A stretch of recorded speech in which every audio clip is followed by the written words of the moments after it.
मी भाषण करण्यासाठी हे यंत्र माझ्यासमोर ठेवलं गेलं तेव्हा मला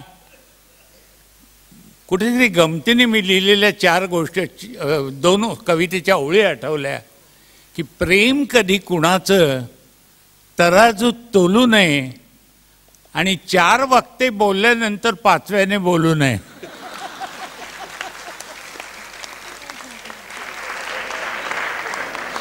हे जरी खरं असलं आणि या खरेपणाला आपण इतक्या प्रचंड टाळ्या देऊन दाद दिलेली असली तरी सुद्धा आज मला भाषण थोडंसं केलंच पाहिजे. याचं कारण उदयदादांचा आज वाढदिवस आहे.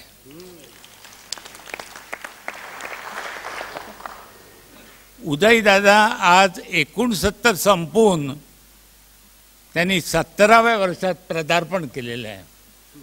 आता तुम्हाला मी म्हटलं की 70व्या वर्षात त्यांनी पदार्पण केलेलं आहे, त्यामुळे तुम्ही हुशार आहात. तुम्हाला कळलं असेल की हा माझा उच्चाराचा दोष आहे. 70व्या आहे असं मी उच्चारलं, हा माझा उच्चार दोष आहे. याचं कारण असं की यांचं कर्तृत्व, यांचा कामाचा उरक, यांचं तारुण्य हे सगळं पाहताना मी तुम्हाला अनुभवताना सांगतो की 70व्या हा माझा उच्चार दोष आहे. खरं मला उच्चारायचं होतं यांच्या 17व्या वर्षी.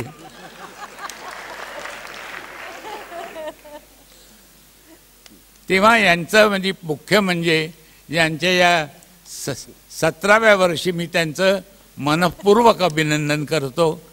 त्यानंतर त्यांनी सगळ्या ज्या कलावंतांना आणि खेळाडूंना पुरस्कार दिले त्या सर्वांचं मी मनापासून अभिनंदन करतो. आणि मुख्य गोष्ट म्हणजे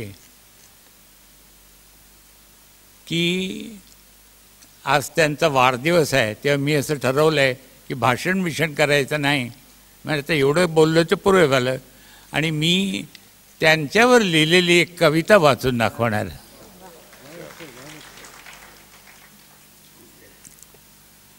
उदयदादा.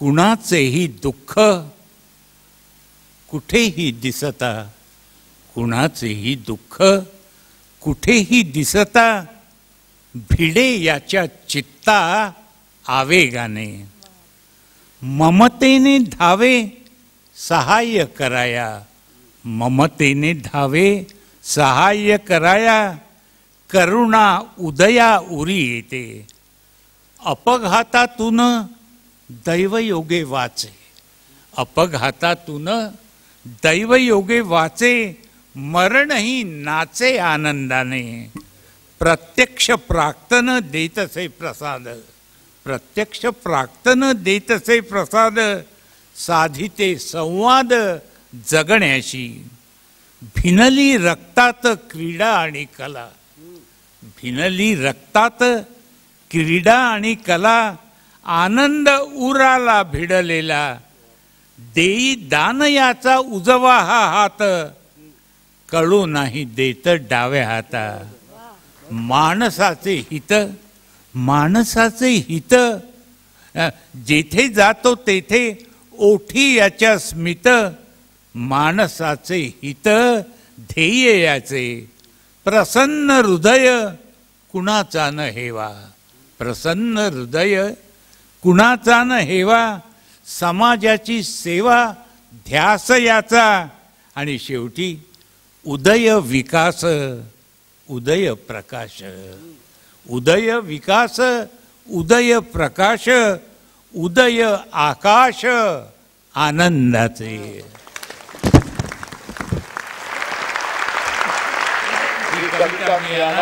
माझ्या हाताने पारितोषिके देतोय. रसिक हो, पाडगावकरांची एक ओळ आहे, आनंद उराला. त्याच्यामध्ये 2 अर्थ आहेत, आनंद उराला आणि उदय राजाराम लाड असा सुद्धा अर्थ त्याच्यामध्ये आहे. माननीय मंगेश पाडगावकर यांचे मनापासून आभार मानते. रसिक हो, पाडगावकर जेव्हा आकाशवाणीत काम करत होते तेव्हा कागदपत्रांनी भरलेल्या त्यांच्या टेबलाचा त्यांना खूप कंटाळा आला होता. तेव्हा कवी सोपानदेव चौधरी त्यांना सहज उत्स्फूर्तपणे म्हणाले होते, हे टेबल तुझं नसे सुटेबल, तू एबल जरियन केपेबल, तू सायनचा सायन तारा, अंतरात तव काव्य पसारा, नभोवाणी परी तुझं हो स्टेबल, हे टेबल तुझं नसे सुटेबल. अनुभूतीच्या भरल्या गाड्या, शब्दांनाही फुटल्या दाढ्या, शब्दाचे हनुवटीला लेबल, हे टेबल तुझे नसे सुटेबल. ते टेबल पाडगावकरांना सुटेबल नव्हतं, पण आत्ता मात्र एका एबल माणसावर त्यांनी सुटेबल कविता केलेली आहे आणि कार्यक्रमाच्या अनुषंगानं सुटेबल मनोगत सुद्धा व्यक्त केला आहे. त्यासाठी त्यांचे मनापासून आभार मानते. आणि आता सामाजिक गौरव पुरस्कार वितरण. पहिले सत्कारमूर्ती माननीय अविनाश धर्माधिकारी. शासन हे आजही परिवर्तनाचं माध्यम आहे. सुरक्षित सन्मानाचं आयुष्य जगतानाही समाजसेवा देशसेवा करायला शासकीय सेवेइतकं उत्तम माध्यम नाही आणि म्हणूनच प्रत्येक सरकारी कर्मचाऱ्यांना आपलं कर्तव्य योग्य बजावलं तर देशाचं सुवर्णयुग सुरू होईल अशी खात्री बाळगणारे अविनाश धर्माधिकारी. स्पर्धा परीक्षांची तयारी कशी करावी, मुलाखतीची तयारी कशी करावी याचं मार्गदर्शन पुस्तकांच्या तसंच चाणक्य मंडलच्या माध्यमातून करणारे आणि त्याचबरोबर स्वतःचं व्यक्तिमत्व उत्तम आणि समृद्ध घडवून ते या देशाचे प्रश्न सोडवण्याच्या कामी लावण्याचं स्वप्न पाहणाऱ्या युवक युवतींसाठी असलेली चाणक्य मंडल ही संघटना. नको कार मोठी नको लाल बत्ती, नको कार मोठी नको लाल बत्ती, नको मस्त दारी झुलाया सहत्ती, हवी फक्त उन्मुक्त निर्माण शक्ती, नवी ध्येय आसक्त प्रल्हाद भक्ती, असं मानणारे धर्माधिकारी आणि चाणक्य मंडळ. स्वतः IAS अधिकारी म्हणून ज्यांनी काम केलेलं आहे आणि सध्या चाणक्य मंडलाच्या माध्यमातून आणि इतर सामाजिक चळवळीच्या माध्यमातून कार्यरत असलेले अविनाश धर्माधिकारी. मी माननीय पद्मभूषण चंद्रशेखर धर्माधिकारी यांना विनंती करते की त्यांनी शाल, श्रीफळ आणि सन्मानचिन्ह द्यावं. भीष्मराज बाम यांना विनंती आहे की त्यांनी पुष्पगुच्छ आणि सन्मानपत्र द्यावं. आणि उदयदादा 1 लाख रुपये रोख माननीय अविनाश धर्माधिकारी यांना देतील.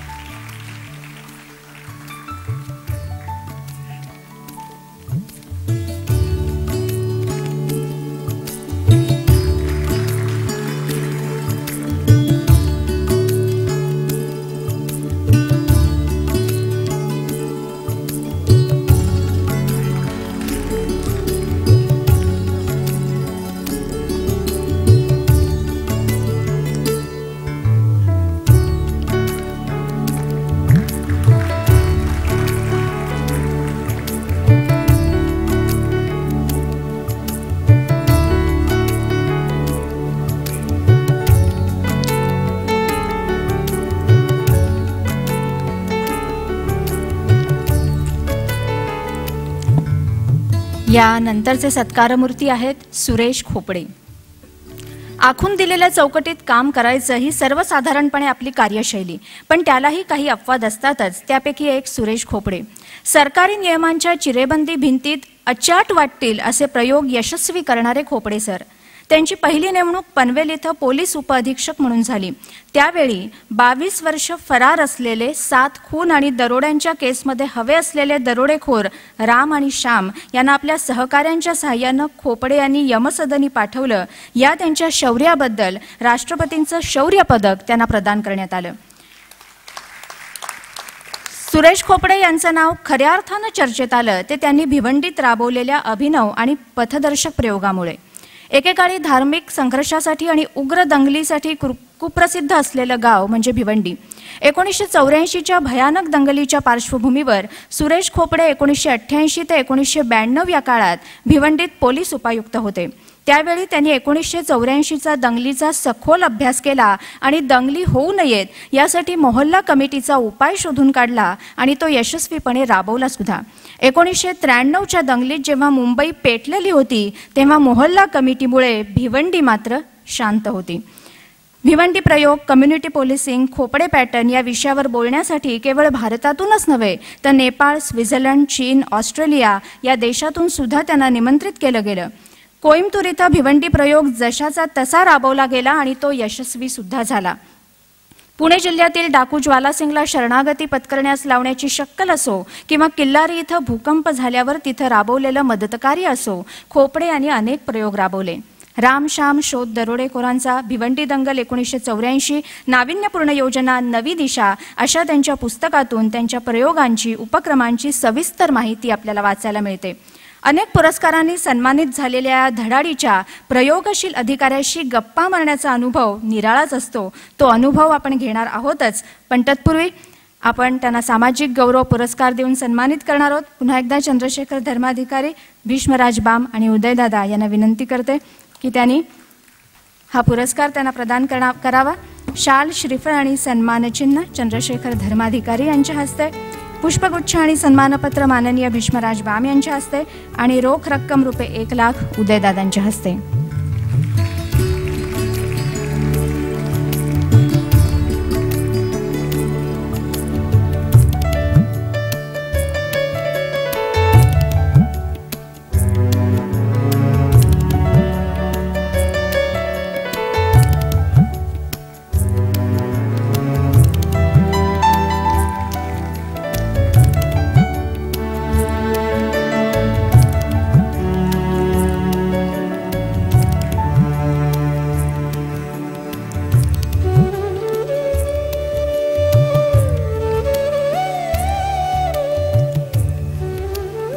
यानंतरचे सत्कारमूर्ती आहेत डॉक्टर गिरीश महादेव कुलकर्णी.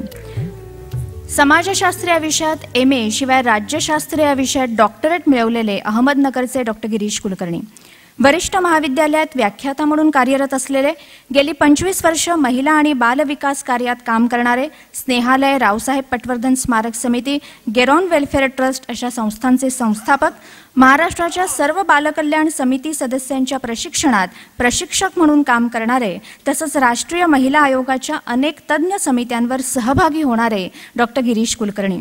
देहविक्रय करणाऱ्या महिलांसाठी स्नेहज्योत प्रकल्प, HIV बाधितांसाठी स्पृहा प्रकल्प, गरजू रुग्णांसाठी मैत्रेय फाउंडेशन तसंच चाइल्डलाईन अशा अनेक प्रकल्पांसाठी आणि संस्थांसाठी, पुढचं महत्त्वाचं आहे, रुपयांच्या आणि डॉलरच्या, थोडक्यात M व्हिटॅमिनच्या आजच्या जमान्यामध्ये कोणत्याही प्रकारचं मानधन न घेता काम करणारे, काम हेच धन मानणारे खरे सेवाव्रती डॉक्टर गिरीश कुलकर्णी. त्यांच्या कार्याविषयी मुलाखतीतून आपण अधिक जाणून घेणार आहोतच. आता सामाजिक गौरव पुरस्कार माननीय चंद्रशेखर धर्माधिकारी, माननीय भीष्मराज बाम आणि उदयदादांच्या हस्ते.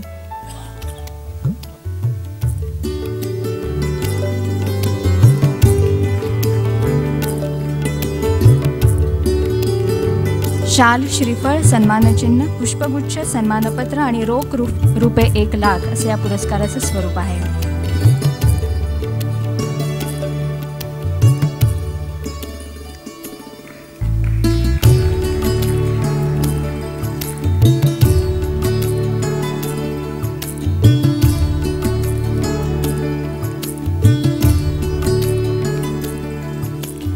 यानंतरचे सत्कारमूर्ती आहेत राहुल देशमुख.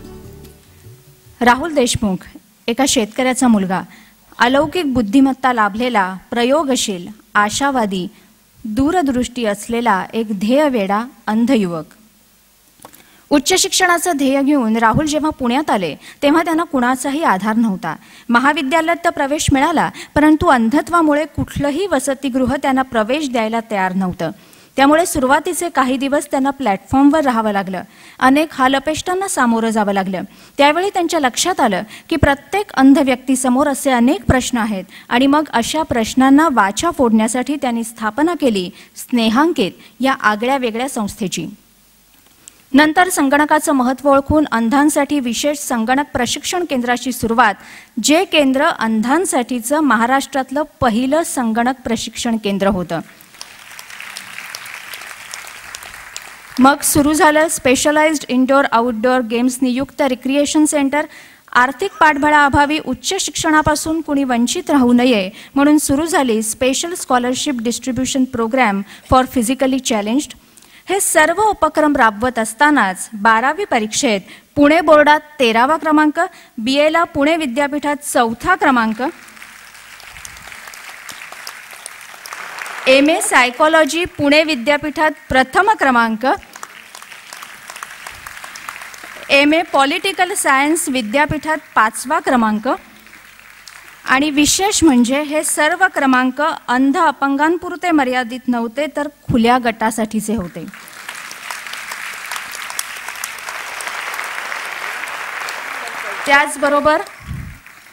त्याचबरोबर BEd, MSW, MPhil अशा अनेक पदव्या, संगणकाचे विविध अभ्यासक्रम, मैत्री निबंधाशी हे पुस्तक, मग अनेक पुरस्कार. आमिर खान यांच्या हस्ते Bajaj alliance super idol 2010, Abhay Deol यांच्या हस्ते पॉझिटिव्ह हेल्थ हिरो अवॉर्ड 2011. अजूनही त्यांची अनेक स्वप्न आहेत, ती नक्कीच पूर्ण होतील. प्रज्ञाचक्षू अर्थात बुद्धीच्या डोळ्यांनी पाहणाऱ्या या अंध युवकाची डोळस वाटचाल आपण जाणून घेणार आहोतच, पण आत्ता त्यांच्या जिद्दीला सलाम करूया आणि त्यांना हा पुरस्कार प्रदान करूया.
यानंतर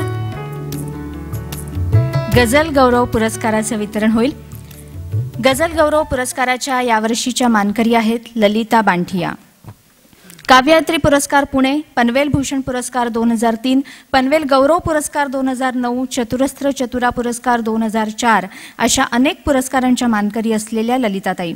आकाशवाणी दूरदर्शनवर त्यांचे अनेक कार्यक्रम झाले असून भेट कार्डांसाठी संदेश लेखन करणाऱ्या, स्वतःच्या काव्यवाचनाचा स्वतंत्र कार्यक्रम करणाऱ्या ललिताताई.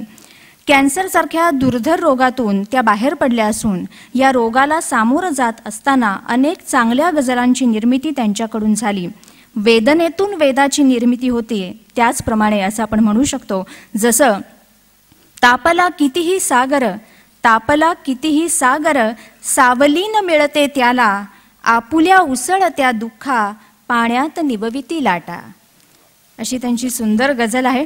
AK शेख, सदानंद डबीर अशा ज्येष्ठ गझलकारांचं मार्गदर्शन त्यांना लाभलं असून त्यांना गझल गौरव पुरस्कार देण्याचा निर्णय स्वतः उदयदादा, सदानंद डबीर आणि मनोहर रणपिसे या तिघांनी त्यांच्यातील गुणवत्ता पाहून एकमतानं घेतला. त्यांचे पती श्रीयुत बांठिया व्यवसायानं व्यापारी असले तरी रसिक आहेत आणि पत्नीच्या कलागुणांना संधी देणारे, दाद देणारे आहेत. मी पद्मश्री पद्मजा फेणाणी जोगळेकर यांना विनंती करते की त्यांनी हा गझल गौरव पुरस्कार प्रदान करावा. शाल, श्रीफळ, सन्मानचिन्ह, पुष्पगुच्छ आणि 15,000 रुपये रोख असे या पुरस्काराचं स्वरूप आहे.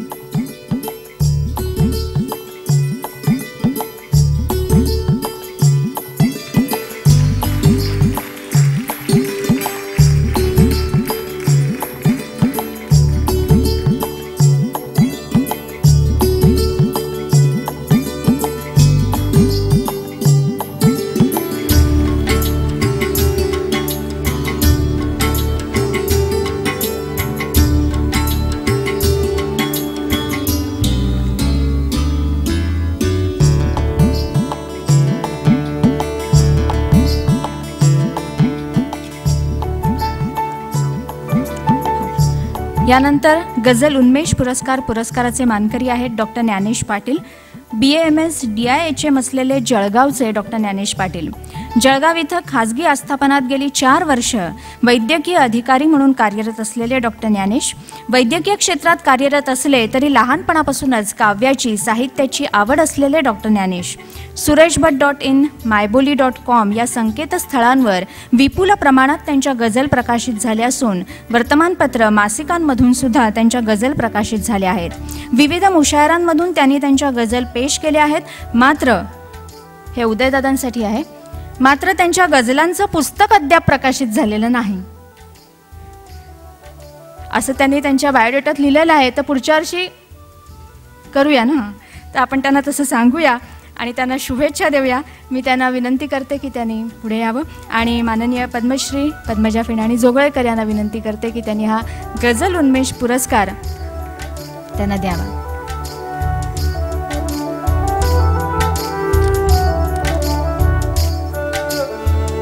शाल, श्रीफळ, सन्मानचिन्ह, पुष्पगुच्छ आणि 10,000 रुपये रोख असे या पुरस्काराचे स्वरूप आहे.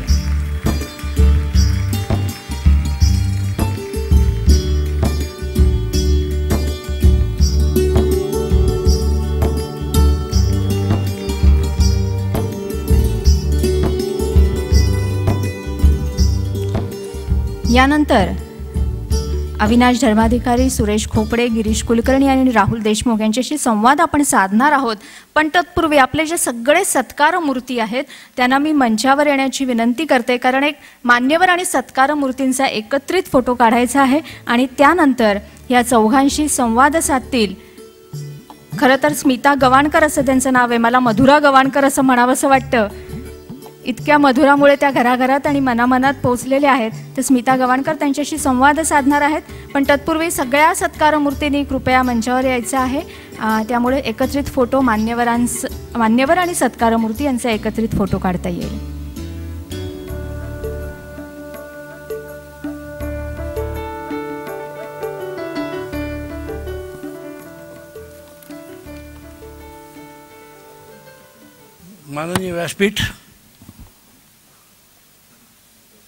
माननीय व्यासपीठ उदयदादा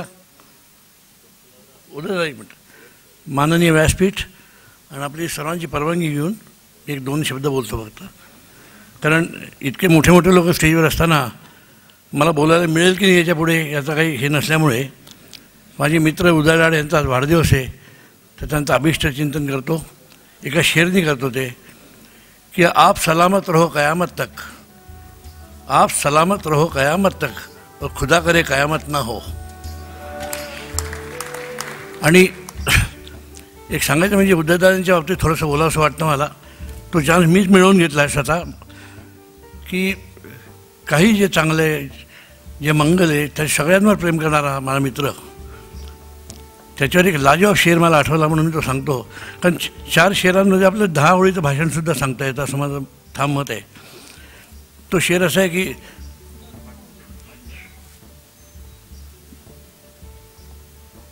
जब किसकी अदा पे फिदा न हुए, जब जो दिल के फिदा, सॉरी न सांगतो. त्यांना एक आवडणारी गझल आहे, ती ऐकवतो त्यांचं आजचं प्रेझेंट म्हणून, कि कोई काटा चुभा नहीं होता, कोई काटा चुभा नहीं होता, दिल अगर फूल सा नहीं होता. आपलं संवेदनशील मन असतं म्हणून आपल्याला काही गोष्टींचा त्रास होतो, दुःख होतं, हे होतं, ते होतं. पण कोई काटा चुभा नहीं होता, दिल अगर फूल सा नहीं होता. आणि दुसरा शेर असा आहे की कुछ तो मजबुरियाँ रही होंगी. हा जर शेर आपण जर आत्मसात केला तर जगात भांडणं, तंटे, मिसअंडरस्टँडिंग सगळं होऊ शकत नाही कधी. कुछ तो मजबूरियाँ रही होंगी, कुछ तो मजबूरियाँ रही होंगी, यूं कोई बेवफा नहीं होता. असं एवढं म्हणून मी हे करतो. मला कोणाला तरी पुरस्कार द्यायचा होता असं मला सांगितलं होतं, पण कदाचित ओव्हरसाईडनी ते राहून गेलं असेल, पण ते पुढच्या वर्षी पाहू. पण काय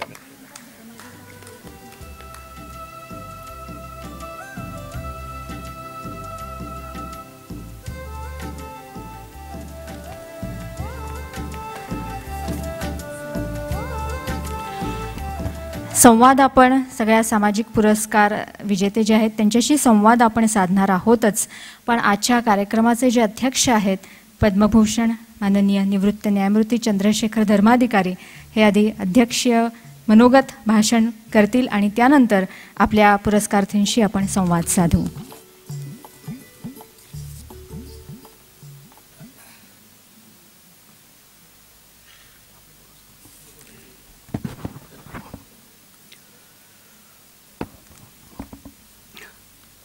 दादासाहेब लाड या ट्रस्टचे सगळे विश्वस्त, ज्यांना आज पुरस्कार दिले गेले, ते पुरस्कार प्राप्त सगळी महनीय व्यक्ती, यांच्यानंतर आपण भेटीचा आस्वाद घेणार आहोत, त्या सगळ्या महनीय व्यक्ती आणि बंधू भगिनींनो, सुरुवातीला आपल्याला सांगण्यात आलं की माझं पद्मभूषण म्हणून ओळख न करून दिल्याबद्दल क्षमा मागितली आली. पण खरं तर असं आहे की पद्मभूषण ही पदवी नाही आहे आणि सर्वोच्च न्यायालयाचा असा निकाल आहे की पद्मभूषण हे माणसाच्या नावाच्या अगोदर पदवीसारखं लावू नये. कारण आपल्या संविधानानं आपण सगळ्या पदव्या खारीज केल्या. पूर्वीचे दिवाण बहादूर होते, राव बहादूर होते, त्याही पदव्या आपण खारीज केल्या आणि अप्रत्यक्षपणे या पदव्या पुन्हा आपण संविधानामध्ये आणू नये तशी भूमिका होती. म्हणून त्यांनी ज्याच्याकरता मला क्षमा मागितली त्यांच्याकरताच मला त्यांचे आभार मानायचे आहेत. काही गोष्टी अशा असतात की आपण अनवधानाने करत असतो. आज व्यासपीठावर ज्या व्यक्ती आहेत त्याच्या अनेकांना मी ओळखतो. ललिताई बाठियांना ओळखतो. विश्वराज बाम तर माझ्यासोबत कुसुमाग्रज प्रतिष्ठानाच्या अगोदरपासून होते. अविनाश धर्माधिकारीचं संपूर्ण आयुष्य मी बघितलं आहे. त्यांनी नोकरी सोडू नये इथपासून तर निवडणूक लढू नये इथपर्यंत मी त्याला सांगत आलो आणि हेही सांगत होतो की राजकारणाच्या भानगडीत पडू नको. त्यांनी माझ्या अनेक गोष्टी ऐकल्या नाहीत म्हणून तो आज चांगलं काम करतो आहे.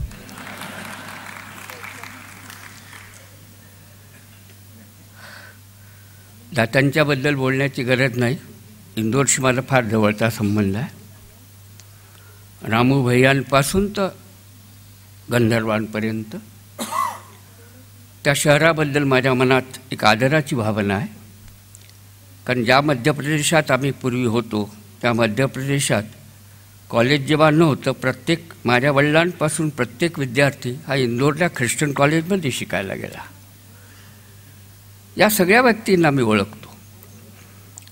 दादासाहेब लाडांचा आज वाढदिवस आहे म्हणतात. 70 वर्ष माझ्यासाठी काहीच नाही, कारण मी आता 85चा होतो आहे.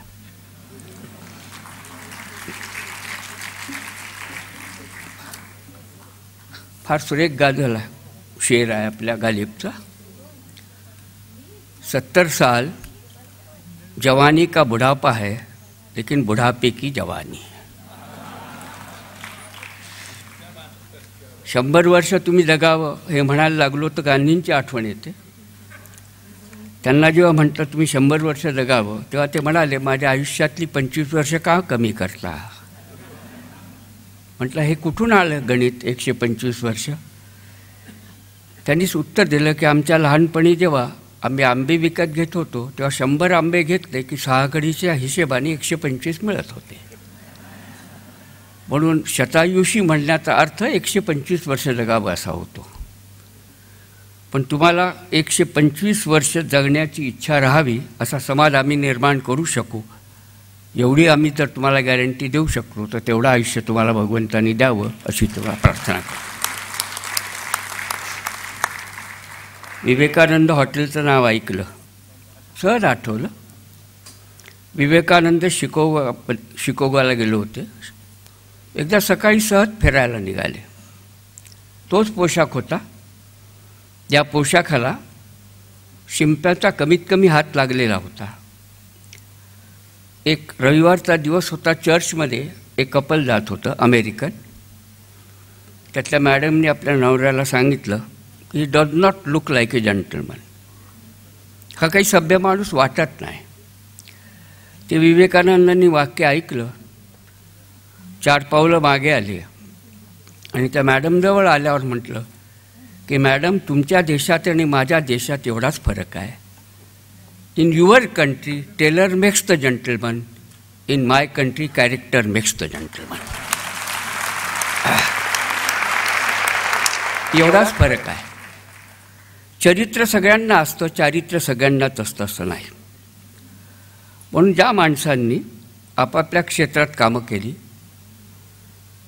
आनंदवनांसोबत माझा फार जवळचा संबंध बामच्यासोबतही होतो, सगळ्या बाबतीत होतो. परंतु क्रीडा क्षेत्राचा जेव्हा बाबांनी उल्लेख केला तेव्हा एक गोष्ट आपण विसरलो की कुठल्याही शिक्षण संस्थेला जर पटांगण आणि क्रीडांगण नसेल तर शिक्षण अपूर्ण राहतं, असा मानणाऱ्यांपैकी मी आहे. कुसुमाग्रजांचं सुरेख वाक्य आहे, मुलांची आणि युवकांची ऊर्जा सामूहिक खेळांच्या मार्फत मैदानावर जर जिरली नाही तर मग अंधारा बोळीकडे त्यांची पावलं गेलीत तर दोष कोणाचा? पालकांचा, शिक्षण संस्थाचा की समाजाचा? आणि शेवटचं वाक्य आहे, मग जर क्रीडांगणावरच मुलं दिसत नसतील तर मग कचऱ्याच्या पेटीतील कागद खाणारा गाढव हा गीतेचे श्लोक आणि मटक्याचे नंबर याच्यात फरक करत नाही. ही क्रीडा क्षेत्रातली बाम आणि बाकीच्यांची जी एक महनीय आपल्याला मिळालेली देणगी आहे त्याचा आपण सत्कार केला. उदय देशपांडे तर माझ्यासोबत अमेरिकेतही होते. मलखांबांचे प्रयोग तिथेही मी पाहिले. एक माणूस एका क्षेत्रात ज्या तपश्चर्येने काम करतो त्या तपश्चर्येचं तुम्ही आज कृतज्ञतापूर्वक स्मरण करून त्यांना कृतज्ञतेचा नमस्कार केला, याबद्दल ला ट्रस्टला मला अभिनंदन करावं असं वाटतं. मित्रांनो, आम्ही पुढे गेलो. आचार्य विनोबांनी क्रीडा क्षेत्राशी आणखीन एक आयाम जोडला. ते असं म्हणाले, निवडणूक लढणं विसरा, निवडणूक खेळणं शिका. कारण खेळामध्ये प्रतिस्पर्धीही त्याही तुम्ही स्वागत करता. आगात स्वागत करून त्याची राहण्याच्यापासून सगळी व्यवस्था करता. तुमचा विरोधीही तुमचा सवंगडी होतो. खेळामध्ये मॅच असते, वॉर नसते, युद्ध नसतं. म्हणून तो जिंकतो, जो हारतो तोही अल्पयशस्वी होत असतो. म्हणून आमच्या लहानपणी जो हारत असे त्याची हॅपी होत असे. विनोबा म्हणाले, या खेळाडू वृत्तीने जर निवडणूक लढता आली तर लोकशाही प्रस्थापित होऊ शकेल. हे खेळामधलं जे मूल्य होतं ना, ते या मंडळींनी जे सांभाळलं त्यांच्याबद्दल मला माझ्या नातवांकडून त्यांना आभार द्यायचे आहेत. 85 वर्षाचा मी झाल्यावर मला माझी काहीच काळजी नाही. 65 वर्ष वय आपण मानलं, आता 70 मानू. पण एक विचारतो तुम्हाला, 85 वर्ष मी जगतो याचा सरळ अर्थ असा की कुठल्या तरी तरुण माणसाच्या आयुष्यातली काही वर्ष चोरून मी जगतो आहे. मला माझ्या मुलांची काळजी नाही, कारण एक हायकोर्ट जज आहे, दुसरा वकिली करतो, मुलगी डॉक्टर आहे. मला माझ्या नातवांची काळजी वाटते. मी नातवांच्या पलीकडे घेतो. आता मला एक पणती आहे 4 वर्षाची, तिची तर आणखीनच काळजी वाटते. कारण ती जेव्हा मुंबईत आली माझ्याकडे पहिल्यांदा, माझं सगळ्यात मोठं दुर्दैव असं की मी तिला चिमणी नाही दाखवू शकलो. मी तिला काऊचिवच्या गोष्टी नाही सांगू शकलो. तिची आई तिला काऊचिवच्या नावानं घास घालू नाही शकली. कुठल्या जगात आपण जगतो याचा थोडा विचार, आणि या नातवांसाठी पण माझ्या त्या नातीसाठी आपण कुठलं जग सोडून जाणार याचा विचार आपल्याला करावा लागेल. माझा मुलगा माझ्या घराच्या अगदी समोर फक्त मधली वाट आहे तेवढी सोडून राहतो रस्ता. त्याची मुलगी माझ्याकडे येते, रात्री जेव्हा परत जाते तर जाताना मला सांगतात की तुम्ही काळजी नका करू, मी जाईन. पण ती रस्ता ओलांडेपर्यंत मी गॅलरीत उभा राहून का पाहतो? माझ्या मनामध्ये का भीती आहे, तिच्या मनामध्ये का भीती आहे, ही मनामधली भीती, फार सुरेख शब्द वापरला होता बाबनी फिअरबद्दल, एक सुरेख वाक्य, fear is a dark room where only negative are developed. ही भीती अशी अंधार कोठडी आहे की जिथं नकारात्मक वस्तूंचाच विकास होत असतो. तुम्ही 2 पोलीसवाल्यांना इथे उभं केलेलं आहे. मी आजकाल एका कमिटीवर आहे ज्याच्यामध्ये स्त्रियांवरच्या अत्याचारांच्या बद्दलचं विचारविनिमय सुरू आहे. मुंबईत जर माझी नात सुरक्षित नसेल तर हा सगळा पोलीस फोर्स माझ्या काय कामाचा. म्हणून थोडा खोलात जाऊन आपल्याला जेव्हा आपण पुरस्कारांचा विचार करतो तेव्हा याचा विचार करण्याची गरज आहे. बाबांच्या आमट्यांच्या आनंदवनाचा उल्लेख झाला. बाबा आमट्यांचंच वाक्य आहे, दानाच्या प्रक्रियेमध्ये देणारा दानी असतो पण घेणारा नादान असतो. म्हणून लाड संस्थेतर्फे हे पुरस्कार देण्यात येतात. ही दानाची प्रक्रिया नाही आहे, ही सहयोगाची शेअरिंगची प्रक्रिया आहे. विश्वस्तांनी विश्वस्त भावनेनं आपल्या हाती आलेल्या ज्यांच्याजवळ नाही त्यांच्याबद्दल सहयोग करण्याची ही वृत्ती आहे आणि या सहयोगामधूनच समाजाची घडण होत असते. म्हणून त्या प्रवृत्तीने हे पुरस्कार दिले जातात आणि माझ्या हस्ते दिला जातात, हे आम्ही माझा गौरव समजतो. आपण अंध शब्द वापरला.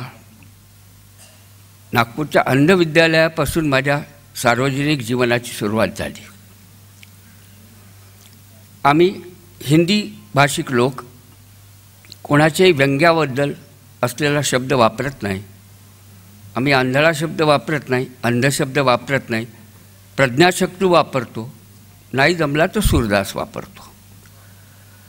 मी पहिल्यांदा ज्यावेळेला पदाधिकारी झालो अंध विद्यालयाचा, 1 महिन्याच्या आत एका गृहस्थांकडून मिठाई आली. तर मिठाईचा पेटारा तिथल्या मुलांकरता आला होता. मी म्हटलं कुणी पाठवला, कशाला पाठवला.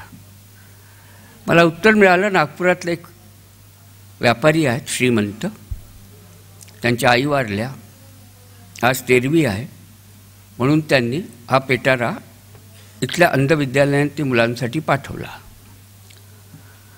का माहीत नाही, मला नाही पटलं ते. मला ते मान्य नव्हतं की माझ्या शाळेतली मुलं हे कुणाच्या तरी आत्म्याला सद्गती मिळावी म्हणून पायऱ्यासारखी वापरली जातील का. म्हणून तो पेटारा परत पाठवला. मला सांगताना वेदना होते. तो पेटारा परत पाठवल्यावर 5 मुलं आली माझ्याकडे त्याच विद्यालयातली आणि मला प्रश्न विचारला की साहेब आम्ही ऐकलं की तुम्ही हा पेटारा परत पाठवला. म्हटलं हो. त्या मुलांनी मला प्रश्न विचारला, याचा अर्थ असा की याच्यापुढं आमच्या तोंडाला कधीच गोडला काही लागणार नाही. मी त्याला विचारलं तुला असं का वाटतं रे. त्यांनी मला प्रश्न विचारला की साहेब तुम्हाला असं वाटतं का की नागपूरचा सुविद्य संपन्न माणूस दिवाळीच्या आनंदामध्ये आम्हाला सामील करून घेऊन मिठाई पाठवेल. आमच्या नशिबी तर श्राद्धाचीच मिठाई आहे. आणि म्हणून तुम्हाला मी सांगतो, त्या दिवशी माझ्या जीवनामध्ये मी जी शिकलो, त्यांनी मला जे शिकवलं ते मी कधीही विसरू शकणार नाही. आणि मी माझ्यापुरता प्रश्न सोडवायचा म्हणून पदाचा राजीनामा देऊन मोकळा झालो. पण मी तुम्हाला प्रश्न विचारतो, दुःख आणि वेदनाशी तुम्ही नातं जोडलं कधी? आपलं नातं आहे? लोक असं म्हणतात, जुनं आम्ही ऐकत आलो की माणूस आणि पशु त्याच्यात फरक आहे, की पशुसुद्धा त्याला जखम झाली तर त्याच्या डोळ्यात पाणी येतं, पण इतरांच्या जखमांनी ज्याला वेदना होतात तो एकमेव प्राणी होता माणूस. सामाजिकता आणि समाजात हा समाज नावाची वस्तू आहे. मुंबईचे लोक माझ्यावर नाराज आहेत जेव्हा मी असं म्हणतो की मुंबईत नेबरहूड विदाऊट रिलेशनशिप आहे. त्याकडे आपण एकमेकाच्या शेजारी राहतो, सोबत राहतो. मी ज्या 14 मंजिलच्या इमारतीत राहतो, आम्ही सगळे हायकोर्ट जज आहोत. काही निवृत्त झालेले काही आहेत, आज आहेत. आम्ही एकमेकाच्या शेजारी राहतो, सोबत राहतो. पूर्वी दुधाचं दही करायला विरजण मागायला शेजारी जात होतो. आता रेफ्रिजरेटर आल्यापासून जावं लागत नाही. मित्रांनो, समाज आणि समाजाचे सगळे संबंध जसे शेजाराचे आणि यांचे संबंध आहेत, हे सगळे आपल्या तुमच्या माझ्या समाजात या रेफ्रिजरेटरमध्ये गोठलेले आहेत. आणि गोठलेल्या समाजामध्ये जे संबंध असतात ना, तिथं कम्युनिकेशन नसतो, तिथं समाजच नसतो, नुसता माज असतो. मनी पॉवर आणि मसल पॉवर आणि माफिया पॉवर यांच्या जगात जगत असताना माझ्या मनात संकोच आहे, काही वेदनाही आहेत. फार सुरेख शेर आहे. गुजरातमध्ये गेलो होतो परवा 2 महिन्यापूर्वी. नवीन कवी होता, शायर. फार सुरेख शेर होता. एक खता हम उम्रभर करते रहे, एक चूक आम्ही जन्मभर करीत राहिलो. एक खता हम उम्रभर करते रहे, अरे धूल तो चेहरे पर थी लेकिन आईना साफ करते रहे. चेहऱ्यावरची धूळ आरसा साफ करून जात नसते. याच्यापेक्षा जास्त काही आपण आज करतो आहोत. सरकार करत आहे, समाज करतो आहे. लोकशाहीमध्ये प्रभावी लोकांचा असावा लागतो, इनिशिएटिव्ह लोकांचा असावा लागतो. आज दुर्दैवानं निष्क्रिय सज्जन आहेत म्हणून सक्रिय दुर्जन आहेत. याचा आपण कधी विचार नाही केला. म्हणून ज्या व्यक्तींचा आपण सत्कार करतो त्यांची जीवनमूल्य आपण कधी समजावून घेतली? सत्कार करून आपण यांच्या ऋणातून मुक्त होणार आहोत की ज्यांनी समाज घडवला त्यांची वृत्ती एक वेगळी असते. म्हणून आपल्याला फार खोलात जाऊन विचार करण्याची गरज आहे. मी हिंदी प्रदेशात वाढलो म्हणून माझी भाषा एकूण थोडीशी कठोर आहे. पण न्यायमूर्तींनी खरं बोलायचं नाही तर कोणी बोलायचं? आणि त्यात धर्माधिकारी असलेल्या न्यायमूर्तींनी नाही बोलायचं खरं? माझी वेदना आहे की तुम्हाला खरं बोलण्याची सवयच नाही. मी 17 वर्ष न्यायमूर्ती होतो. मी या देशातल्या राष्ट्रपतीच्या पदावर चढलेल्या माणसापासून तर शंकराचार्यापर्यंत सगळ्यांच्या केसेस चालवल्या, इलेक्शन पिटिशन्स चालवल्या. हे सगळे माझ्या कोर्टात आले. यांनी गीतेवर हात ठेवून खरं सांगेन, खोटं चालणार नाही अशी ईश्वराची शपथ घेऊन पहिल्यांदा सुरुवात केली. आणि तुम्हाला नम्रपणे सांगू इच्छितो, याच्यापैकी एकही जण 100% खरं बोलला नाही. मी माझ्या सगळ्या आयुष्यामध्ये वकील आणि न्यायमूर्ती असताना या देशात 100% खरं बोलणारा साक्षीदार पाहिलाच नाही. तुमच्यापैकी कुणी असेल तर हात वर करा, त्याला मी उद्या मुंबईच्या म्युझियममध्ये नेऊन ठेवीन. म्हणजे आपल्या नातवांना दाखवू शकेन की अशी वेडी माणसं असतात. तुम्हाला एक सांगू इच्छितो, समाज घडवला तो वेड्या माणसांनी घडवला. यातला प्रत्येक माणूस एक वेळ घेऊन उभा राहिला. अंकगणित मांडून कधीही जीवन मिळत नसतं. जीवनाची आणि क्रांतीची प्रतीकं असतात, अंकगणित नसतं. म्हणून सेवेचा, समाजाचा जेव्हा उद्धाराची गोष्ट करतो तेव्हा गांधींचं सुरेख वाक्य आहे की सेवा म्हणजे काय. कारण तुलसीदासांनी म्हटलं होतं की सेवा धर्म बहुत कठीण जाना. भर्तृहरीचं वाक्य आहे की साधू संतांनाही सेवा करता येत नाही. कारण सेवा म्हणजे काय, तर गांधींनी असं म्हटलं होतं, जीवनातलं फ्रस्ट्रेशन जे असेल, जीवनातला जी निराशा असेल, त्याचं आनंदामध्ये परिवर्तन जो करतो तो सेवा करतो. आणि त्याच्यासाठी आपल्या आत्म्याचा अंश समाजाला समर्पित करावा लागतो. ही समर्पणाची भावना असते, शरणागती नसते. म्हणून फ्रस्ट्रेशन इन लाईफ याला कन्वर्ट करणं in the Joy of life हा समाजसेवेचा गण आहे. हाच क्रीडा क्षेत्राचा आहे. मला नाही मिळालं, आपल्याला नम्रपणे सांगू शकतो. 14व्या वर्षी भारत छोडो आंदोलनात ओढला गेलो. सगळ्या शाळांमधून रस्टिकेट झालो. मी खेळत होतो सगळे खेळ. नंतर मला नाही मिळाल्या संस्था, मला नाही आलं खेळता. परंतु मी 4 भिंतीच्या शाळेत न शिकल्यामुळे बिनभिंतींच्या शाळांमध्ये खूप शिकलो. मी तुम्हाला विचारतो, तुम्ही ज्या आसमंतात राहता, मुंबईत झाडं फार कमी आहेत, पण जी थोडीशी झाडं आहेत त्या झाडांची नावं तरी तुम्हाला माहीत आहेत का? त्या झाडांची पानं तोडून आणा असा खेळ जेव्हा आम्ही खेळत होतो तेव्हा प्रत्येक झाडाशी नातं होतं. माझ्या गॅलरीमध्ये आता फक्त कबूतर येतं. माझा नातू कबुतरांना दाणा देत असे. पुष्कळ कबूतर यायचे. एक दिवस मला म्हणाला, बाबा सगळे कबूतर आले पण माझा मित्र नाही आला. मी म्हटलं, इतक्या कबुतरांमध्ये तू तुझा मित्र कसा ओळखतोस? तो म्हणाला, बाबा सांगता येत नाही, पण त्याच्या डोळ्यात काहीतरी दिसतं. हे डोळ्यात दिसतं तुमच्या डोळ्यात आहे का? ही वेदना तुमच्या डोळ्यापर्यंत हृदयापर्यंत पोचते का? म्हणून हे पुरस्काराचे कार्यक्रम हे औपचारिक कार्यक्रम असतात. हे जितके कृतज्ञतेचे कार्यक्रम असतात तितके ते प्रेरणेचे कार्यक्रम असतात. सुरेश भटांची जी माझी फार मैत्री होती, माझ्या शेजारी राहत असे. हा माणूस तसा पाहिला दगडबंब जगणारा होता, पण जेव्हा लिहायचा तेव्हा काय लिहायचा? स्मशानामध्ये ही मूर्ते एकमेकाची जात विचारतात आणि कोणता माणूस विचारत कोण मेला हे विचारत नाही, इथपर्यंत या माणसाची भूमिका गेली होती. गझल ही आयुष्यातली सगळ्यात मोठी देणगी आहे. गझलच्या मार्फतच पहिल्यांदा सगळ्या शाहिरांनी भगवंताशी आपलं नातं जोडलं. लोकांना वरवर वाटत होतं की प्रेमाचा हा गझल असतो. प्रेमाचा गझल कधीच नसतो. कृष्णाचं आणि मीरेचं नातं. एका कीर्तन संमेलनात गेलो अखिल भारतीय. मला भाषण करायला सांगितलं की राधाकृष्णावर भाषण करा. निवेदिकेने पहिलं वाक्य वापरलं की चारित्र्याचं जर कोणाचं अनुकरण करायचं असेल तर प्रभू रामचंद्राचं करावं, श्रीकृष्णाचं करू नये. मी प्रश्न विचारला, का करू नये? श्रीकृष्णाचं काय बिघडलं, काय झालं होतं? म्हटलं, हा श्रीकृष्ण जर तुम्हाला असा वाटत असेल की जो स्त्रियांच्या मागे लागत होता, गोपींच्या मागे लागत होता, तर थोडं खोलात जाऊन विचार करा ना. जेव्हा आंघोळीला यमुनेत गोपी उतरल्या होत्या आणि सगळी वस्त्र त्यांनी झाडावर ठेवली होती आणि ती वस्त्र चोरून हा श्रीकृष्ण निघून गेला होता, तरीही विवस्त्र परिस्थितीमध्येही श्रीकृष्णाच्या समोरून जाताना एकाही गोपीला लाज नाही वाटली. आणि हा जर कामुकपणाचा असेल तर श्रीकृष्णाचा द्रौपदी वस्त्रहरणाच्या वेळेला द्रौपदीला श्रीकृष्णाचीच आठवण काय यावी? वासना विमुक्त की वासना शिवायचं प्रेम स्त्री पुरुषांचं शक्यच नाही आहे का? हा असा समाज आहे.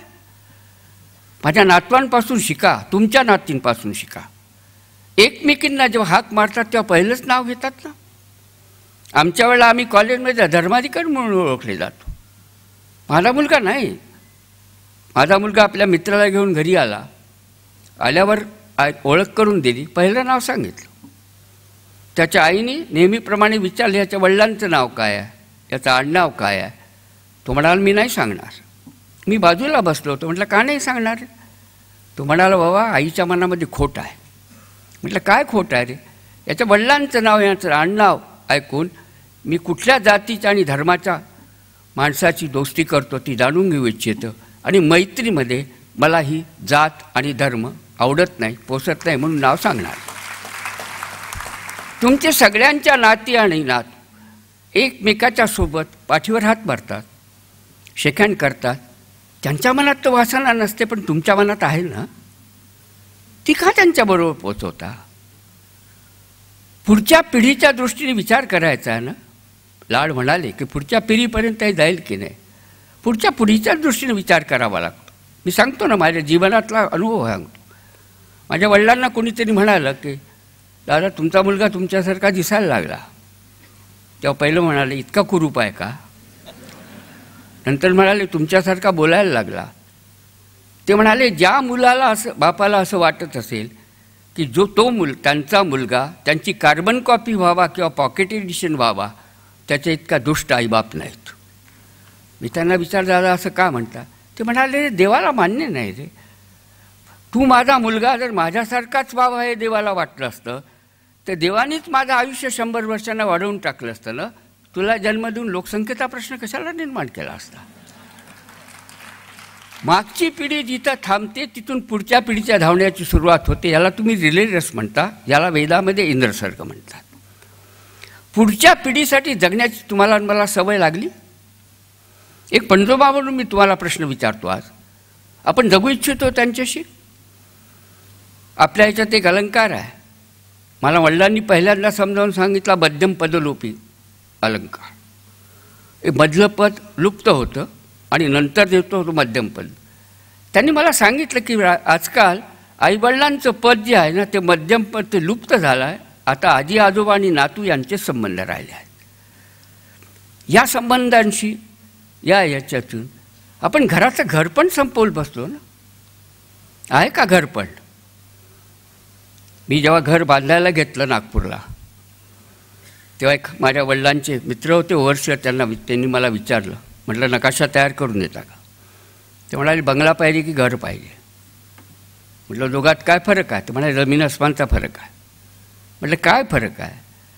ते म्हणाले ज्या वास्तूमध्ये खानसाम्यासाठी स्वयंपाकघर बाहेर असतं आणि टॉयलेट आतमध्ये असतं त्याला बंगला म्हणतात, आणि ज्या वास्तूमध्ये स्वयंपाकघर आत असतं आणि टॉयलेट बाहेर असतात त्याला आपण घर म्हणतो. मी त्यांना म्हटलं दोन्हीचं कॉम्प्रोमाइज पाहिजे. घराचं घर पण गेलं. आपण कधी याचा विचार केला का की नवरा बायकोचा संसार असतो, कुटुंब नसतं. तिथं मग बाकीची नाती येतात सासू सासऱ्यांपासून. मी वृद्धाश्रम चालवतो, अनाथाश्रम चालवतो. या महाराष्ट्रामध्ये अनाथाश्रम आणि वृद्धाश्रम चालवावा लागतो त्या महाराष्ट्राच्या सामाजिक आरोग्याची कधी काळजी केली तुम्ही? माझ्या सासूबाई माझ्याबरोबर 90 वर्षाच्या वयापर्यंत 34 वर्ष राहिल्या. तुम्हाला मी सांगू इच्छितो, मला माझ्या घराचं किंवा माझ्या फ्लॅटचा दरवाजा बाहेर कुलूप लावून लावावा लागला नाही, कारण इतका परमनंट चौकीदार मिळत नाही. मुलांची काळजी वाटत नव्हती की केव्हाही आले शाळेतून तर काय होईल. एका बाईला विचारलं, ती म्हणाली काय करायचे वृद्धाश्रमात आली तेव्हा? तो म्हणाले घर लहान आहे. मी तिला विचारलं ठीक आहे, सासू सासऱ्यांना जागा नाही म्हणते तू, लहान आहे घर, तुझे आई वडील आले तर? ती म्हणाली आईची गोष्ट वेगळी असते, सासूची गोष्ट वेगळी असते. मी तुम्हाला विचारू इच्छितो की मला वृद्धाश्रम चालवत असताना किती वेदना होत असते. नाथांचा नाथ असलेला भगवंत ज्या मुलाला जन्म देतो ते मूल ज्या समाजामध्ये अनाथ मानलं जातं त्याच्या इतका मोठा अनाथ समाज असतो का? समाजाचं सामाजिकरण जर करण्याची वृत्ती नसेल तर आपलं काय होईल? म्हणून मी आपल्याशी आज एवढ्यासाठी संवाद करायला आलो की मला हे फार बोचतं आहे. मला काही आनंद असेल का? आनंदवन चालवत असताना बाबा आमट्यांना आनंद होत होता की आम्हाला असा समाज हवा होता जिथं आनंदवनाची गरज नसेल, जिथं वृद्धाश्रमाची गरज नसेल, अनाथाश्रमाची गरज नसेल. आमची तर कुटुंबाची व्याख्या अशी होती की जिथं नवरा बायको तर असतील पण बाकीचीही रक्ताची नाती असतील, त्यांनी नाही पोट भरत म्हणून मानलेली नाती आहेत. आमच्या लहानपणी प्रत्येक घर शेजारचं नात्यांनी जोडलं होतं. प्रत्येक शेजारचा माणूस कोणाची मावशी असेल, कोणाचा काका असेल, पण तीच नाती होती. आमच्या बाबतीत तर आणखीन पुढे गेलो होतो मी. माझ्या वडिलांचे सगळे मित्र माझे काका होते, त्यांच्या पत्नींना मी मावशी म्हणत होतो. प्रत्येक खेडं आणि खेड्यातलं प्रत्येक घर एकमेकाशी नात्यानं जोडलेलं होतं. आता नाती संपली, मग घर कुठून राहिलं? आणि घराने माणसांची पोट भरत नव्हती म्हणून स्वायत्त नाती आपण निर्माण केली. त्यांनी पोट भरत नव्हतं तेव्हा असं वाटायला लागलं की एक प्राणी असावा. पूर्वी गाय होती, आता कुत्रा असेल, मांजर असेल, पण असं वाटतं की एक प्राणी असावा. मग वाटलं बगीचा असावा. नाही माझ्या घरात जागा, तर मी फक्त गॅलरीमध्ये एक तुळशीचं झाड लावतो जे सगळ्यात जास्त प्राणवायू देतो. वनस्पती, प्राणी, मानलेली नाती आणि रक्ताची नाती यांना जोडून जेव्हा माणूस एकत्र राहतो ना त्यावेळेला कुटुंब निर्माण होत असतं. असं कुटुंब आपलं आहे. प्रत्येकाच्या खोलीमध्ये जर चहा जात असेल, इथं मला सांगितलं पाहिजे, मी फार प्रसिद्ध शाळेमध्ये कॅथेड्रलच्या इथे गेलो. 15 ऑगस्टला झेंडावंदन केलं. बाहेर आलो, फुटपाथवर मुलं आपसात बोलत होती. एका मुलांनी तक्रार केली की माझे वडील तर इतके कंजूस आहे की रोज मला 50 रुपये पॉकेट मनी देतात, ज्याच्यामध्ये कोकाकोला आणि आईस्क्रीम खाल्ल्यानंतर बाकी खायला काही उरतच नाही. पॉकेट मनीवरून आईवडिलांची किंमत व्हायला लागली. इंग्रजीतलं वाक्य आहे, cynic is a person who knows price of everything and value of nothing. प्रत्येक वस्तूची किंमत करायला ज्या समाजाला सवय लागते तो मूल्य जाणत नसतो. कारण मूल्य आपल्या पायावर उभं राहतं आणि किंमत ही एक्सचेंज व्हॅल्यूवर ठरत असते. म्हणून समाजामध्ये काम करणाऱ्या व्यक्तींच्या एकूण कलागुणांची मूल्य समजून घेऊन हा पुरस्कार दादासाहेब लाडणांनी सुरुवात केली, म्हणून मी त्यांचं अभिनंदन करतो. आणि या बाबतीमध्ये एक टाकलेलं पाऊल पुढे जात राहील याची शाश्वती त्यांनी पुढच्या पिढीवर टाकली. ती पिढी ती सांभाळेल अशी माझी अपेक्षाच नाही. तर मी त्यांचा मुलगा मला भेटायला आला होता तेव्हा त्याच्याकडून मी कमिटमेंट घेतलं आणि त्याला हेही सांगितलं होतं की बेटा, कमिटमेंट देताना एवढं लक्षात ठेव की एका न्यायमूर्तीला आपण कमिटमेंट देतो. या पिढ्यांच्या रिले रेसमध्ये मुंबईमध्ये जेव्हा सामाजिक जीवन बिखरत आहे, तुम्ही कॉस्मोपॉलिटन सिटी म्हणता मुंबईला, असं जर असेल तर गुजरातमधून येणारा प्रत्येक माणूस पार्ला आणि घाटकोपरलाच का जातो?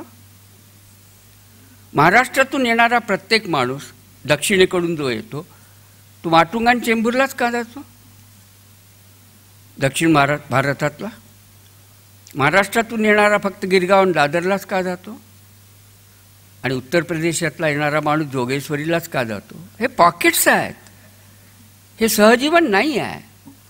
सहजीवन वेगळं असतं आणि पॉकेट्स म्हणून जगणं वेगळं असतं. आजच्या कार्यक्रमाच्या निमित्ताने तुम्ही विविध क्षेत्रातली जी माणसं निवडली, या सगळ्यांच्या मधून एक नवीन समाज निर्मितीची आकांक्षा तुमच्या मनामध्ये निर्माण व्हावी अशी माझी अपेक्षा आहे. तशी सद्बुद्धी भगवंतांनी तुम्हाला द्यावी अशी त्याच्या चरणी धर्माधिकारी म्हणून प्रार्थना करतो. आपल्या सगळ्यांना नमस्कार करतो. माननीय चंद्रशेखर धर्माधिकारी यांचे मनापासून आभार मानते. त्यांनी सांगितलं की ते 84 वर्षाचे आहेत, पण त्यांची वाणी आणि बुद्धी अजूनही तल्लख आहे. त्यांच्या सहप्रवास या पुस्तकामध्ये त्यांनी राष्ट्रकवी दिनकर यांची कविता दिली आहे, ती त्यांच्यासाठी अगदी समर्पक आहे. उदयदादांसाठी आणि पाडगावकरांसाठी सुद्धा समर्पक आहे. जवानी की आंखों में ज्वाला होती है, बुढ़ापे की आंखों में प्रकाश होता है. जवानी की बाहों में पृथ्वी होती है, बुढ़ापे की मुट्ठी में आकाश होता है. जवानी संचय करती है, बुढ़ापा दान होता है. जवानी सुंदर होती है, बुढ़ापा महान होता है.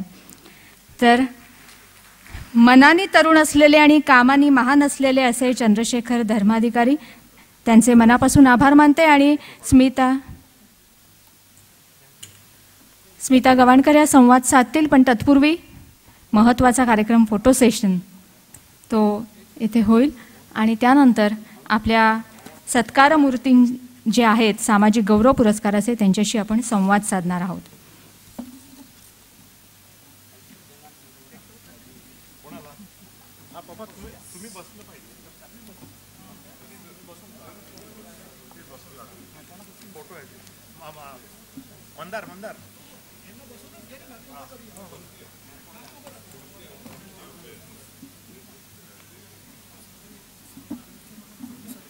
सर्व सत्कारमूर्ती आणि सर्व मान्यवर,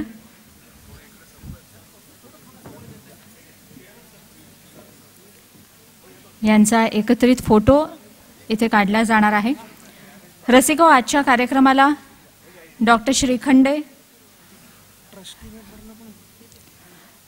दिग्दर्शक राजदत्त, निशिकांत जोशी, सुभाषराव जोशी, कराड अर्बन कुटुंब प्रमुख, अरुण गोडबोले, नितीन पोद्दार, मोहन देशमुख, ॲडव्होकेट विजय तुळपुळे, शंकर वैद्य, ज्येष्ठ कवी शंकर वैद्य, रमेश कीर, डॉक्टर महेश केळुसकर, दिलीप पांढरपट्टे, मोहन गोरे, जागतिक मराठी अकादमीचे, राजीव मंत्री, पंढरीनाथ सावंत, दिनकर गांगल, अजित सावंत असे अनेक मान्यवर इथे उपस्थित आहेत. त्यांचंही कार्यक्रमामध्ये मी URL फाउंडेशनच्या वतीने स्वागत करते. ॲडव्होकेट वसंतराव सूर्यवंशी हे सुद्धा उपस्थित आहेत, त्यांचं सुद्धा स्वागत. URLच्या संस्थेचे विश्वस्त, त्यांनी सुद्धा उपस्थित राहायचे इथे.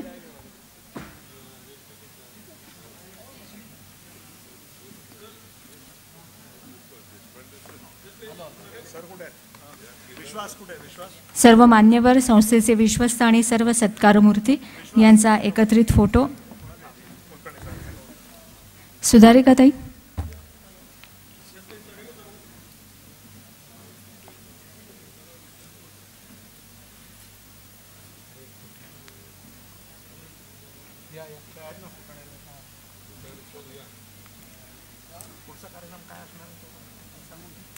यानंतर लगेचच आपल्या सत्कारमूर्तींशी संवाद आपण साधणार आहोत.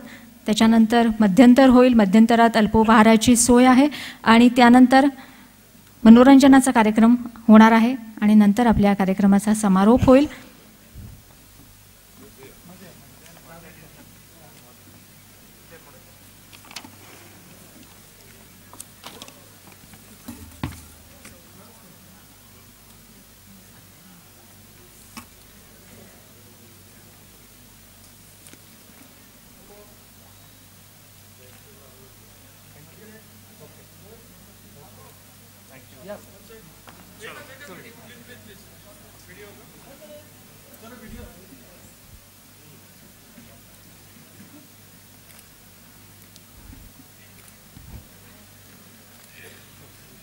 सामाजिक गौरव पुरस्काराचे सत्कारमूर्ती अविनाश धर्माधिकारी, सुरेश खोपडे, गिरीश कुलकर्णी आणि राहुल देशमुख यांच्याशी संवाद आपण साधणार आहोत.